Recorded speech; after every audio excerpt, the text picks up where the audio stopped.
Oh, hello everybody, and welcome back. Today we have part 3, with section C. We're going to put together the transmission. Starting with C1, go with C-A bag. Cut that open.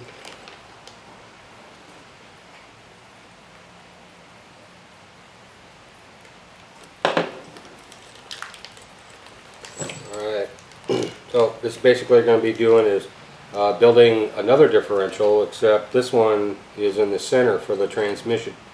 One thing I want everybody to notice is look at how heavy duty this gear is. This truck does not have a slipper clutch at all, and I locked the front and the rear differential, so I do have the option of locking the transmission, but I'm thinking some amount of give would be better than none at all. That way, maybe then we won't break something like right away. However, these gears look really like they're really good, high quality, a lot better than some other trucks I've had.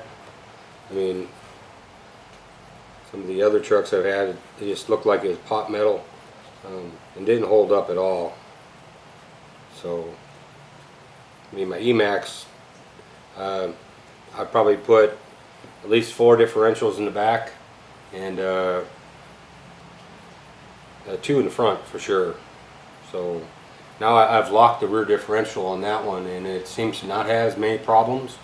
However, I did not lock the front, and I ended up busting the axle, and I think that's because the wheel, under heavy torque, the right front wheel was spinning so fast that when it caught, it was too much of a jar, and it basically snapped that axle, which would happen with anything. So it's not the axle's fault, probably more the driver's fault, but in any case, if I would have locked the front, I probably would not have busted that axle. Alright, so moving on. C1, we have these gears, and it looks like we'll need some bearings and washers, so we're going to have to open up all of these bags because it looks like they're going to go together all at once.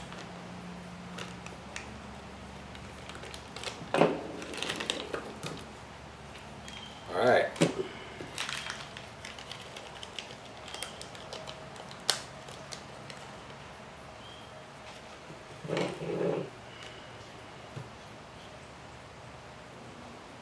There's my knife.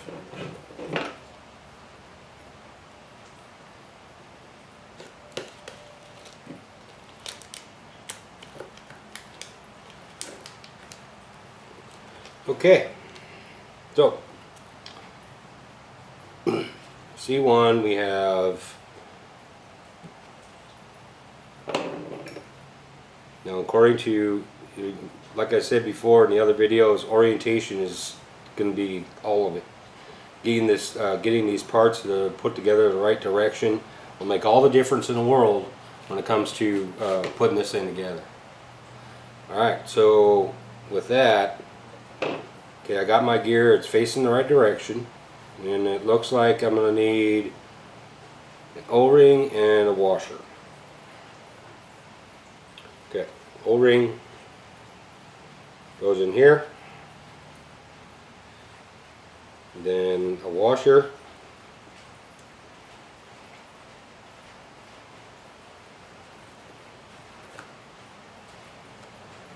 looks like both of them washers are the same size. Okay, then we have this stub axle. Now, paying close attention to the orientation of the picture, as you can see, there's a notch on this one side.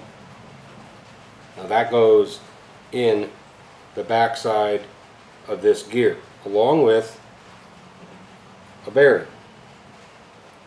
This bearing goes over like so. This goes in like so, Okay. And then we have a cross pin.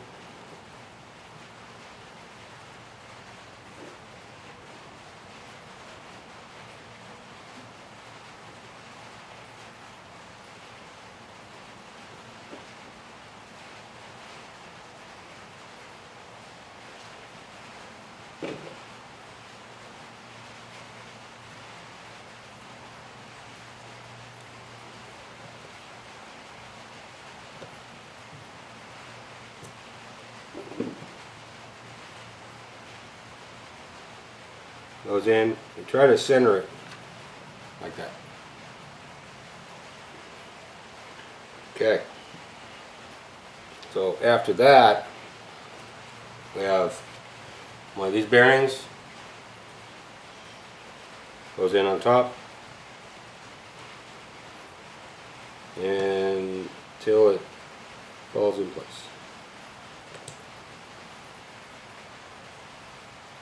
Okay. Alright. So C2 talks about this. And what we do with this is we take this cup and another bearing. Probably that's a round bearing.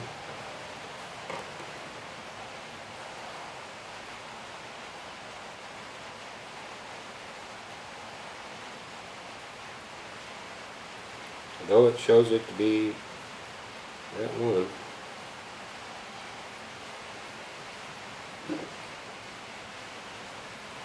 Matches up there. Okay. Take a look again. Okay, I see.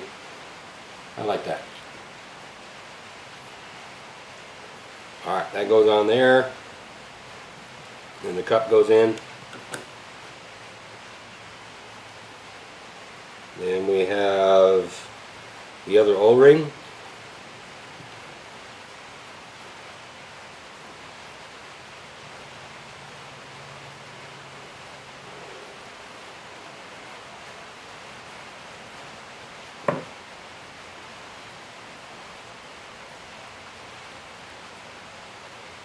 Okay.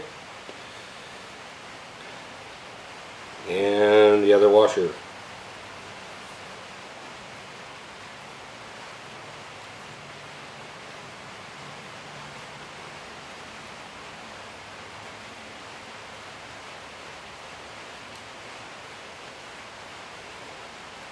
Okay, let's just set that down like that. And the other one of these big gears lays down on the bottom. Except we need a cross pin in there. Alright.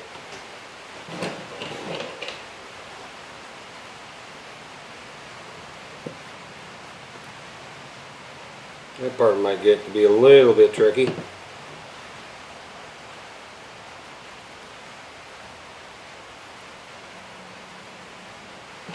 Try using tweezers.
Yep, pretty darn tricky, but I got it in.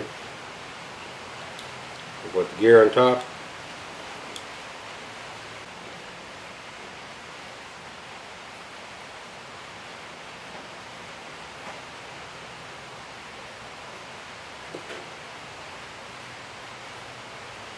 Okay, there you go. That's a done deal. Alright, so after that, it says we need to put some clear grease in.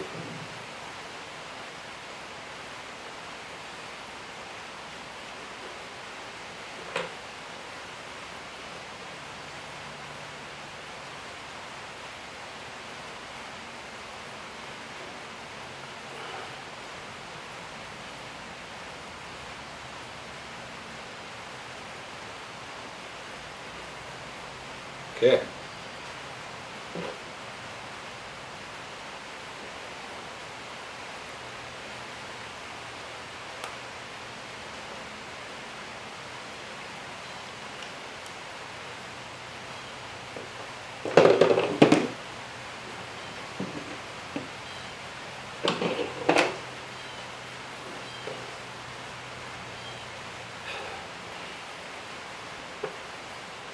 We put the clear grease in, then we put the gasket on top,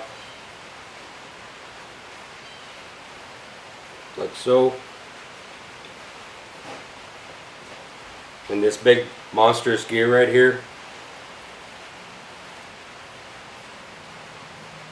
goes in with this gear right here facing down.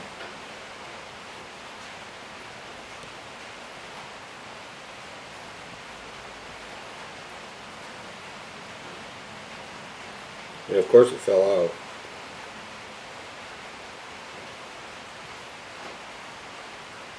I'll just set it in there.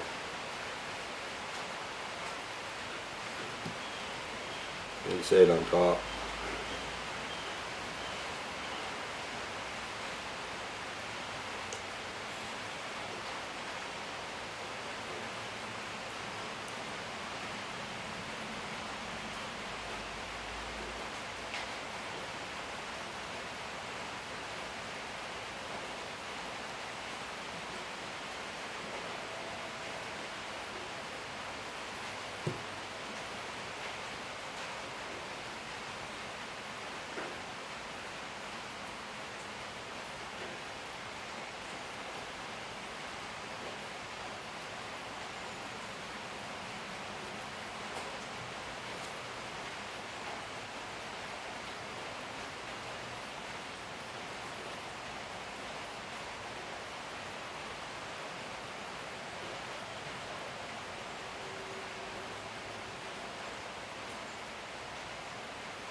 And this is a very tight fit right here. Got our pinion right here. We got what we got left over are the mounting bolts for the motor, grub screw for the pinion, and that'll all go in this tray. Actually, we'll put it all in this tray because I might need the other tray. Okay. So anyway, that would have covered step C6, but I don't have motor right now. So, and here we go, it's going over more motor installations, which we will cover when my motor gets here. In the meantime, until it gets here, the next episode we'll go on to step D1, and that looks like we got some chassis to put together, battery tray to put in, actually mount the transmission, which is no big deal. I mean, they have the trapdoor underneath here for the motor to go up inside. So once my motor gets here, I can set the pinion and slide up in there, and that'll be just fine. And let's see what else. Okay, so we got our servo saver to put in, and that would be it for. Nope, that's on section E. So I guess if section D goes fairly quick, we can go on to section E and do D and E at the same time. Wouldn't want this build video or build series to go on too long.